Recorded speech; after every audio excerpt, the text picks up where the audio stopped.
everybody. Welcome to this week's Coaching Minute. We have a very special guest this week, Dr. Carrie McCrudden. Dr. Carrie is our go-to person for anything psychological. So this week's topic is very special in that it's about imposter syndrome. This is something that I hear from my clients all the time in my coaching practice. And what it comes across with my clients as, I'm going to be found out, I've just been lucky all this time, I'm not really any good at what I do, and it's just a fluke. Yep. And so it causes a lot of anxiety in my clients, and I thought I would bring in Dr. Carrie to help us deal with that icky phenomenon. Thanks, Brenda. Imposter syndrome is incredibly common. It affects up to 70% of us with some frequency. And it was initially what's the right word? Discovered, I guess, or labeled is really the better word, by a couple of female psychologists in 1978. And originally we were looking just at high-performing women and their negative thoughts that come up when they were successful. And at this point, we have discovered that we were quite incorrect. It is an equal opportunity sport, and both men and women suffer from it. Absolutely. So how do we know what is it really going on, and how do we know whether to listen to that voice that is telling us to not move forward or to move forward? Well, one of the things that's really interesting about imposter syndrome is it comes up when you're approaching success or when you're smack dab in the middle of success. And that's when those negative thoughts come up. I'm a fraud. They're going to figure it out. I don't deserve this award.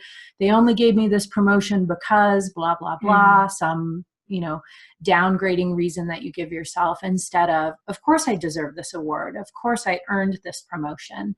And it is something it comes up despite external evidence to the contrary that you are successful. So it's an internal issue, and it is that's part of what makes it difficult to deal with, is despite external evidence that you're doing just fine, the internal voice isn't matching the external evidence. So what should we do about it when we are about to get promoted, or our employer has talked to us about the job of our dreams, or we're about to buy a business or embark on something huge? What do we do when that horrible voice pipes in? Well, my suggestion to my clients is to do an actual assessment. So one of the things that we get afraid of is clearly looking at our strengths and weaknesses. However, there's an incredible amount of power in understanding what you're good at and what might be more challenging for you. And imposter syndrome is just this sort of diffuse anxiety and vulnerability, right? But it isn't giving you very good feedback or information. So when you slow down and do an actual assessment of, what am I good at? How did I earn this?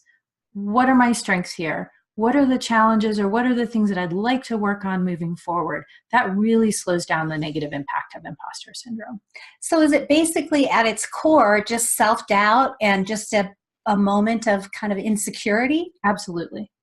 Yeah. Okay. And it's a fear of success.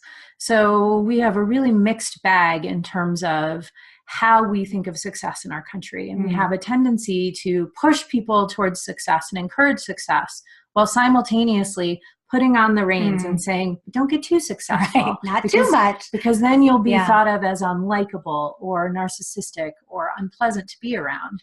So sometimes I think imposter syndrome contributes to that, and it's also probably caused by that, which is that I want to be successful, but oh my gosh, I don't want to get too big for my britches kind of thing.